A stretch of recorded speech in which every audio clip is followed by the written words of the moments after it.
দেখো সকাল সকাল কত বৃষ্টি পড়ছে, কিন্তু তার বৃষ্টিটা অনেকটা কমলো। সারা রাত ধরে এত বৃষ্টি, কালকে তো অসম্ভব বৃষ্টি হয়েছে, আজকে তাও একটু কমেছে। তো যাই হোক, ডিউটি যাবে এবার, বাড়িতে তো কিছুই নেই সবজি টবজি, আর এই বৃষ্টিতে কোথায় বা আনতে যাবে। আর তোমার 7টার সময় বেরিয়েও যাবে, অত সকালে এই বৃষ্টির দিনে সবজি টবজি পাওয়া যাবে না। দেখো কত বৃষ্টি পড়ছে, তো ভাবলাম চলো তোমাদেরকে ঘরে এখন যা আছে সেই দিয়ে চলো সেদ্ধ খিচুড়ি বানাবো। আর তোমার এমনি দেখি সবজি কী আছে, সেরকমভাবেই চলো রেসিপিটা হবে। দেখো এখন আমার পর্যন্ত হাওয়া দিচ্ছে, অন্য সময় তো জানলাই খুলতে পারছিলাম না। তো যাই হোক, এখন একটু জানলাটা খোলা যাচ্ছে, বৃষ্টিটা একটু কমেছে বলে আমি ভাবলাম চলো তোমাদেরকে দেখাই দিই সকালবেলায়। আর দেখতেও কিন্তু ভালো লাগছে, বাইরেটা কি সুন্দর দেখো বৃষ্টি পড়ছে। চলো তাড়াতাড়ি রান্নাটা তো চাপিয়ে নিই। এই যে দেখো, কড়াইয়ের মধ্যে সর্ষের তেল, শুকনো লঙ্কা, তেজপাতা দিয়ে দিয়েছি, আর এবার পেঁয়াজ কুচি দিলাম। এটা দিয়ে আমি খিচুড়িটা ছকবো। খিচুড়িটা আগে আমি তোমার একটা সিটি দিয়ে রেখে দিয়েছি সেদ্ধ করে, কারণ খুব তাড়াতাড়ি করতে হবে। ও 7টার ভিতরে বেরিয়ে যাবে আমার বর কাজে। তো এবার তোমার এইটাকে শুধু ডাল, চাল আর তোমার টুকিটাকি যদি কিছু সবজি থাকলে তো দিয়ে দিতে পারো। আলু আর আমি পটল ছিল, আমি তাই দিয়ে দিয়েছি, সিটি দিয়ে রেখেছি, একটা সিটি দিয়ে রেখে দিয়েছি। এবার তোমার রসুন বাটা দিলাম, আদা বাটা দিলাম, পেঁয়াজ বাটা দিচ্ছি, টমেটো কুচি। খুব তাড়াতাড়ি হয় আর খুব সুন্দর হয়। দেখো এটা পেঁয়াজ বাটা, আর একটু দিয়ে দিলাম, দিয়ে ভালো করে ভেজে নিচ্ছি। এবার নুন দিয়ে দিচ্ছি, মানে নুন দেওয়া আছে তো আমার ওখানে অলরেডি, ওই জন্য নুনটা একটু কম দিচ্ছি। এটা ঝাল লঙ্কার গুঁড়োটা যেটা হয় সেটা, আর জিরে গুঁড়ো, ধনে গুঁড়ো। এটা দিলাম, গুড় দিলাম মিষ্টির জন্য, তোমরা চিনি গুড় যা ইচ্ছা দিতে পারো। খুব কুইক হয়, অথচ টেস্টটা খুব তাড়াতাড়িতে খুব সুন্দর হয়। মানে ধরো সময় কম আছে অথচ খেয়ে যাবে, তখন তুমি এরকমভাবে বানিয়ে নিতে পারো। একটু হলুদ দিয়ে দিলাম, মানে হলুদ যেহেতু তোমার দেওয়া আছে দেখলে। এবার মশলাটা বানিয়ে আমি ইয়েতে দিয়ে দেবো, কুকারে দিয়ে দেবো।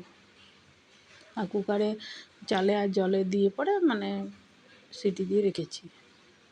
এমনি মশলাপাতি কিন্তু কিছুই দিইনি, শুধু একটু নুন আর হলুদ দিয়েছিলাম। এবার দেখো মশলাটা দিয়ে এবার কুকারে দেখো একটু মানে ঢাকনাটা না লাগিয়ে ঢাকা হাফ দিয়ে পরে দেখো ফুটতে দিয়ে দেবো। দেখো 2 মিনিটেই রেডি হয়ে যাবে।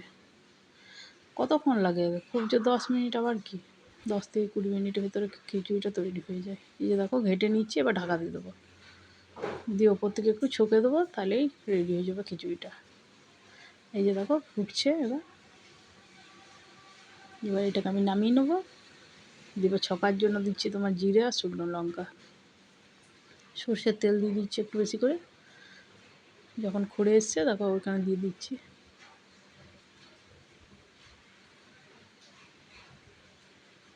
আমি ভাবলাম তাড়াতাড়ির মধ্যে খিচুড়ি আর সবজি আর একটা ভাজা করে দিই, তাহলে কী হবে, তাড়াতাড়ি হয়ে যাবে।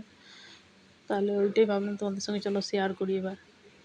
এবার দেখো বাঁধাকপি চাপাচ্ছি, তেজপাতা দিলাম, পেঁয়াজ কুচি দিলাম। বাঁধাকপিটা হালকা একটু ভাপিয়ে নিয়েছি, জাস্ট মানে সেদ্ধ নয় কিন্তু, আগেই বলে দিচ্ছি, সেদ্ধ করলে কিন্তু টেস্ট হবে না, কষা যাবে না। এটা আদা রসুন বাটা আর পেঁয়াজ বাটা দিলাম। ভোজবাড়িতেও দেখবে কড়াই করে হালকা একটু ভাপিয়ে নেয়, তাহলে কি বলো তো, বাঁধাকপিটা যখন করবে না তখন মশলার গন্ধটা খুব সুন্দর থাকবে। ওটা দিলাম তোমার কী বলে যেন, নুন, হলুদ, জিরে গুঁড়ো, ধনে গুঁড়ো। এটা দিচ্ছি কাশ্মীরি লাল লঙ্কার গুঁড়ো, ঝালটা নয়, রঙ হয় যেটা সেইটা দিলাম। নিজে দেখো তেল ছেড়ে এসে তখন একটু গুড় দিয়ে দিলাম। এবার টমেটো কেচাপ দিলাম। এবার বাঁধাকপিগুলো জাস্ট কিন্তু ভাপিয়ে নেবে, সেদ্ধ কিন্তু করো না, তাহলে কিন্তু কষতে পারবে না। আর ভোজবাড়িতেও দেখবে হালকা একটু করে বাঁধাকপিগুলো ভালো করে লক্ষ্য করবে, দেখবে ভোজবাড়ি এখানে হালকা একটু ভাপিয়ে নেয়। মানে কি বলো তো, মশলাটা করার পর যদি তুমি বাঁধাকপিটা দিয়ে কষানি, কষে পরে তুমি যদি জল দাও, তাহলে মশলার সেন্ট না নষ্ট হয়ে যায়, অতটা ধরে রাখে না। আর এইটাতে কিন্তু মশলাটা খুব সুন্দর থাকবে। আর এইটা দিলাম তোমার কী বলে যেন, মিট মশলা আর গরম মশলা। এবার দেখো নাড়াচাড়া করে নামিয়ে দেবো, একবার ভোজবাড়ির মতন টেস্ট হয় এরকম করে। আর খুব তাড়াতাড়ি তো হয়ে যায়। দেখো মশলাটা মানে বাঁধাকপিটা বেশ কষা হয়ে গিয়েছে বলে এবার আমি নামিয়ে দেবো। এটা তোমার জল দেওয়ার কোনো প্রয়োজনই নেই, কারণ কষতে কষতেই সেদ্ধ হয়ে যায়। এবার করছি দেখো আলুর সেই আলু বড়া, তার জন্য বেসন নিয়েছি। এবার নিচ্ছি কর্নফ্লাওয়ার, 2 চামচ কর্নফ্লাওয়ার নেওয়া। কর্নফ্লাওয়ার নেওয়ার কারণ হচ্ছে একটু মচমচে থাকবে। আর এটা দিলাম তোমার খাবার সোডা, একটু গোটা পোস্ত, নুন, আর একটু নুনটা দিলাম। এইটা দিচ্ছি হলুদ। এটা দিলাম লঙ্কার গুঁড়ো। এবার কড়াইয়ে তেল দিচ্ছি। এবার দেখো ভালো করে যে কি করছি, এরকম করবে দেখবে খুব মচমচে ক্রাঞ্চি ভাব আসবে। মানে দেখো এটা প্রথমে গুলে নেবো, ঠিক আছে? তেলটা তাকে গরম হতে দিয়েছি, যে তেলে ভাজবো সেই তেলটাকে গরম হতে দিয়েছি। সেই তেলটা নিয়ে দেখো আমি কি করব। ওই তেলটা দিয়ে ওরকমভাবে যদি ভাজো না, মানে খুব সুন্দর হয়। আমি ওরকম করে চপের বা কোনো ভাজাভুজিতে এরকম করি। এই যে গরম তেলটা দিলাম না, এটা ময়েম হবে, দিয়ে সঙ্গে সঙ্গে কিন্তু ঘাঁটতে হবে, নাহলে কিন্তু বেসনটা মানে সেই কী বলবো, গরমের জন্য না সেই জায়গায় জায়গায় ডেলা ডেলা মতো হয়ে যাবে। দিয়েই সঙ্গে সঙ্গে ঘাঁটবে, ওই গরম তেলটাকে হাতাতে করে বেসনের মধ্যে দিয়ে দেবে। দিয়ে দেখো আলুগুলো আমি এরকম করে পাতলা পাতলা কেটেছি, দিয়ে ভেজে নিচ্ছি। প্রথমে বেগনি করার কথা ছিল, বেগুন নেই বলে আলু দিয়ে এটা বানাচ্ছি। ভেজে দেখো ভেজে নিচ্ছি। তাহলে আমার মোটামুটি একটা খাবারের মতো রেডি হয়ে যাচ্ছে। কেমন লাগলো অবশ্যই কমেন্ট করে জানিও। যদি ভালো লাগে তো চ্যানেলটাকে লাইক সাবস্ক্রাইব শেয়ার করো, পাশে থেকো, এইভাবেই সাপোর্ট করো। দেখো পাতলা পাতলা করে আলু বড়াগুলোকে ভেজে নিচ্ছি।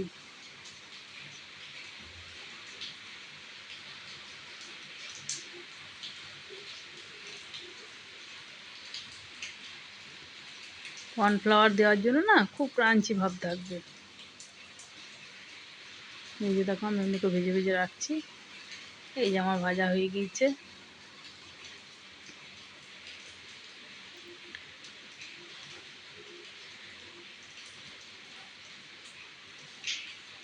এই যে দেখো আমার ডিউটির জন্য খাবার রেডি, মোটামুটি টিফিন তৈরি হয়ে গেছে। এই যে তরকারি, খিচুড়ি, বড়া ভাজা সব রেডি হয়ে গেল। কেমন লাগলো অবশ্যই কমেন্ট করে জানাবে। খুব তাড়াতাড়ির মধ্যে যদি সময় কম থাকে তো এরকমভাবে বানাতে পারো, সময় থাকলে যেমনভাবে বানানো হয় সেরকমভাবে বানাবে। কেমন লাগলো অবশ্যই কমেন্ট করে জানিও।